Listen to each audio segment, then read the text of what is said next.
Hi, readers. I have a question for you. Do you remember the story of Goldilocks and the Three Bears? Do you remember how she kept testing out different things until she found what was just right for her? Like the porridge and the chairs. Well, her story made me think of you and how, as second graders, you're trying to figure out the just right reading pace. Sometimes when you're reading a book, you read like this, right? It's way too fast. And sometimes when you're reading a book, you read it like this, and that's too slow. Today I want to teach you that good readers adjust their reading speed so that it's just right. Because reading a book isn't about going too fast just so that you get to the end of the story. When you do that, you make mistakes, you miss important parts. And if you're just moseying along, reading too slowly, you're going to forget what happened at the beginning by the time you get to the end. So right now, I'm going to pretend that I'm a second grader who needs to work on my just right pace. I want you to watch and listen how I adjust my speed. Okay, so we're going to go back to Houndsley and Katina. And we finished Chapter 1, The Writer, last time we got together. So we're going to look at Chapter 2, The Cooking Contest. Here it is. Watch me try to figure out my just right pace. Chapter 2, Cooking Contest. Every Saturday night, Houndsley cooked dinner for his best friend, Katina, and his next-door neighbor, Bert. This was not always easy. Even though she was a cat, Katina did not eat meat. And what Bert liked best were seeds, grains, and worms. Ooh, you saw and heard how choppy that was when I was pointing to each word with my finger, right? So you know what I'm going to do? I'm going to take my finger away and maybe I'll just point to the line that I'm on over here to the side. And what I'm going to do is really try to just move my eyes across the page. So I want you to see if you can move your eyes to keep up with my voice. Let's try this and make it sound better. Chapter 2, Cooking Contest. Every Saturday night, Houndsley cooked dinner for his best friend Katina and his next-door neighbor Bert. This was not always easy.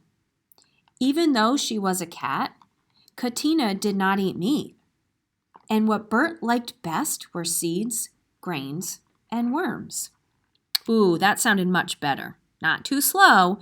I sped it up a bit, really trying to push my eyes across the words.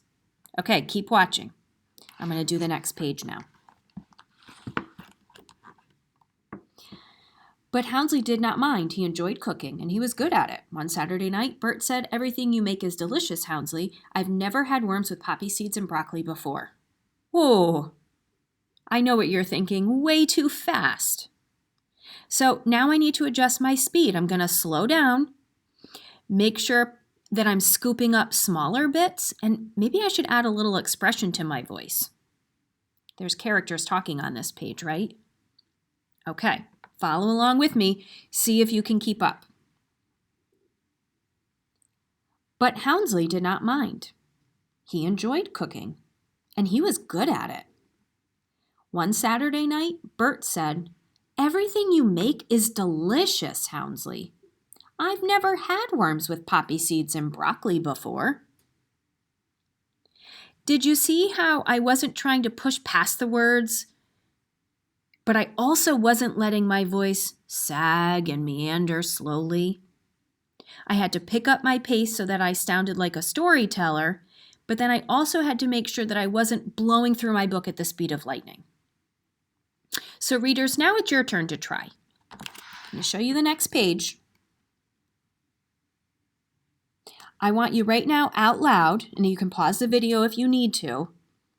I want you to practice reading this page at the just right pace. Not too fast, but not too slow.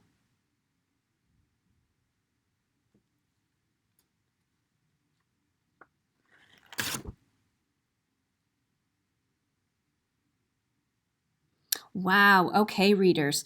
With just a little practice thinking about your pace, I bet you are able to adjust your reading speed.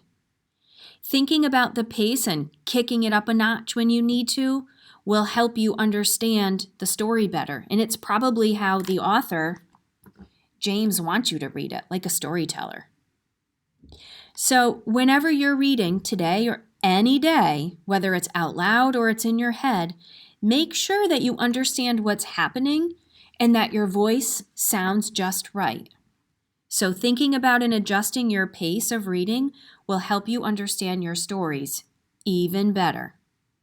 If it's read too slowly or too fast, it's easy to miss important parts and harder to remember what's going on in your book. So, read at that just right pace.